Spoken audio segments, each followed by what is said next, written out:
प्रिय छात्राः, नवमी कक्षायाः शेमुषि इति संस्कृतपाठ्यपुस्तकस्य अनुशिक्षणे भवतां हार्दं स्वागतम्। अद्य वयं स्वर्णकाकः इति द्वितीयपाठस्य द्वितीयं भागं पठामः। पहले भाग में हमने पढ़ा कि बूढ़ी माँ अपनी बेटी को सुखाने के लिए रखे चावलों की रक्षा के लिए कहती हैं। तभी वहाँ पर एक सुनहरे रंग वाला चांदी सी चोंच वाला कौवा आकर चावलों को खाने लगता है। लड़की रोने लगती है और कौवे से प्रार्थना करती है कि वह चावल ना खाए क्योंकि उसकी माता निर्धन है। आइए अब इससे आगे बढ़ते हैं।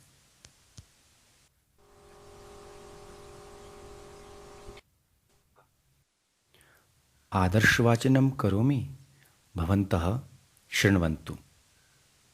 स्वर्णपक्षः काकः प्रोवाच, मा शुचः, सूर्योदयात् प्राक् ग्रामात् बहिः पीप्पलवृक्षमनु त्वया गन्तव्यम्। अहं तुभ्यं तण्डुलमूल्यं दास्यामि। प्रहर्षिता बालिका निद्रामपि न लेभे। सूर्योदयात् पूर्वमेव सा तत्रोपस्थिता। वृक्षस्योपरि विलोक्य सा चाश्चर्यचकिता सञ्जाता यत् तत्र स्वर्णमयः प्रासादो वर्तते। यदा काकः शयित्वा प्रबुद्धस्तदा तेन स्वर्णगवाक्षात् कथितं, "हाहो बाले, त्वमागता, तिष्ठ, अहं त्वत्कृते सोपानमवतारयामि। तत्कथय, स्वर्णमयं, रजतमयम् उत ताम्रमयं वा?" कन्या प्रावोचत्, "अहं निर्धनमातुर्दुहितास्मि। ताम्रसोपानेनैव आगमिष्यामि।"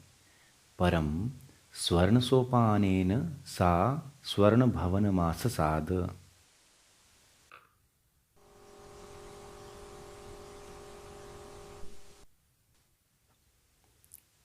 अधुना व्याकरणांशान् पठामः।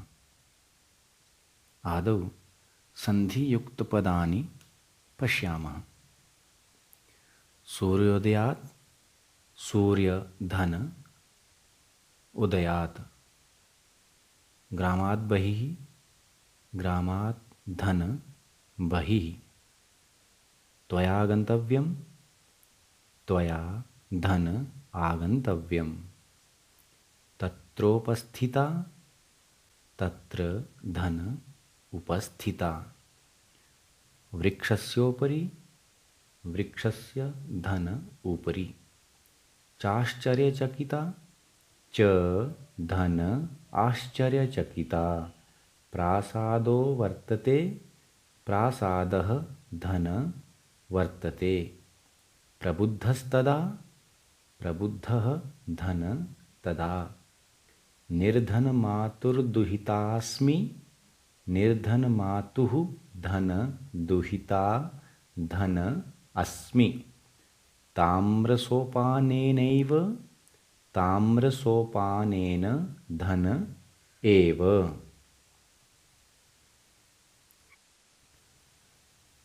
इदानीं प्रत्ययान्तपदानि पठामः। आगन्तव्यम्, आङ् उपसर्गपूर्वक गम धातोः तव्यत् प्रत्ययः। उपस्थिता, उप उपसर्गपूर्वक स्था धातो त प्रत्ययः तदनन्तरं स्त्रीलिङ्गवाचकः टाप् प्रत्ययः। सञ्जाता, सम उपसर्गपूर्वक जन धातोः त प्रत्ययः तदनन्तरं स्त्रीलिङ्गवाचकः टाप् प्रत्ययः। शयित्वा, शी धातोः त्वा प्रत्ययः। प्रबुद्धः, प्र उपसर्गपूर्वक बुध धातोः त प्रत्ययः। आगता, आङ् उपसर्गपूर्वक गम धातोः त प्रत्ययः तदनन्तरं स्त्रीलिङ्गवाचकः टाप् प्रत्ययः।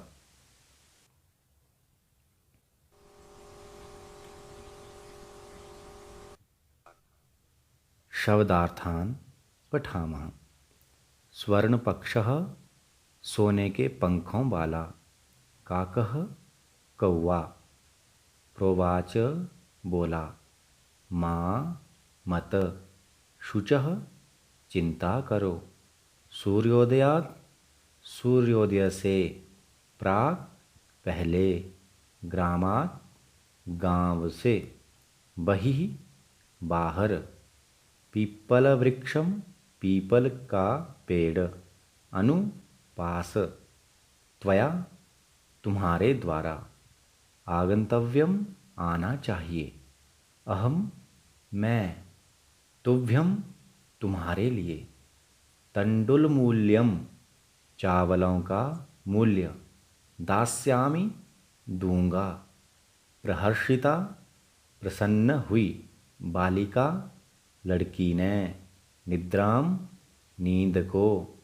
अपि भी। न नहीं। लेभे प्राप्त किया। सूर्योदयात सूर्योदय से। पूर्वम पहले। एव ही तत्र वहाँ। उपस्थिता पहुँच गई।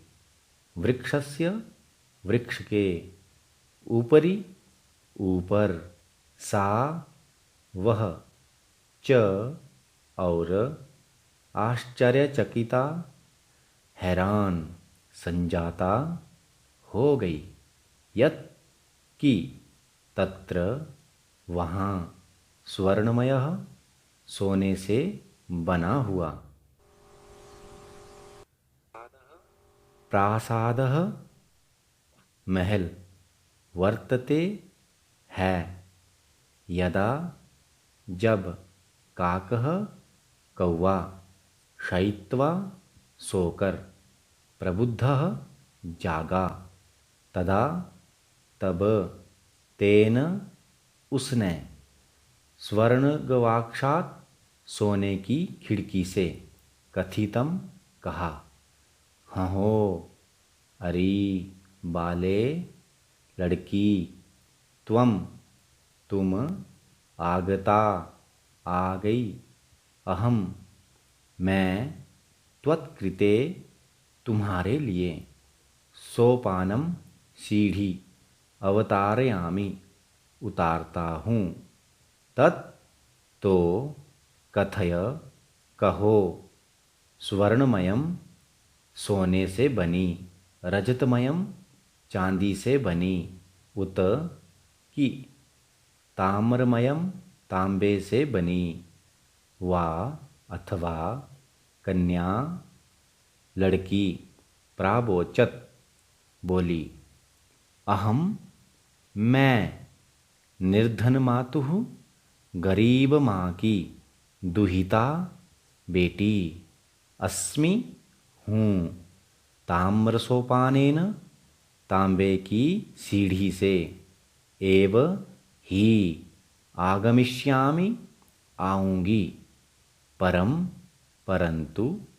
स्वर्ण सोपानेन सोने की सीढ़ी से। सा वह। स्वर्ण भवनम सोने के महल। आससाद पहुँची।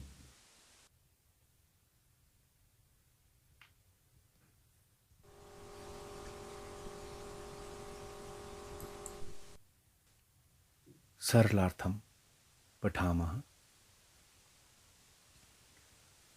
सोने के पंख वाले कौवे ने कहा कि चिंता मत करो। तुम सूर्योदय से पहले गांव के बाहर पीपल के पेड़ के पास आ जाना। मैं तुम्हें चावलों का मूल्य दे दूंगा। बालिका को खुशी से रात में नींद भी नहीं आई। सूर्योदय से पहले ही वह वहाँ पहुँच गई। वृक्ष के ऊपर देखकर वह आश्चर्यचकित हो गई कि वहाँ सोने का महल है।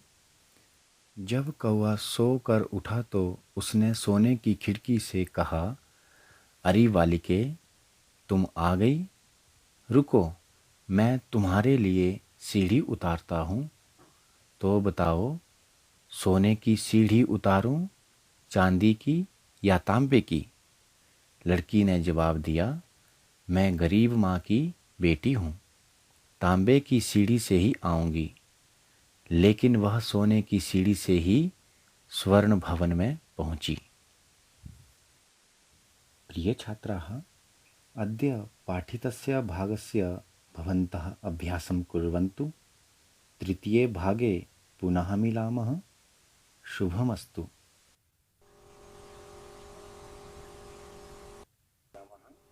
नमो नमः। धन्यवादः।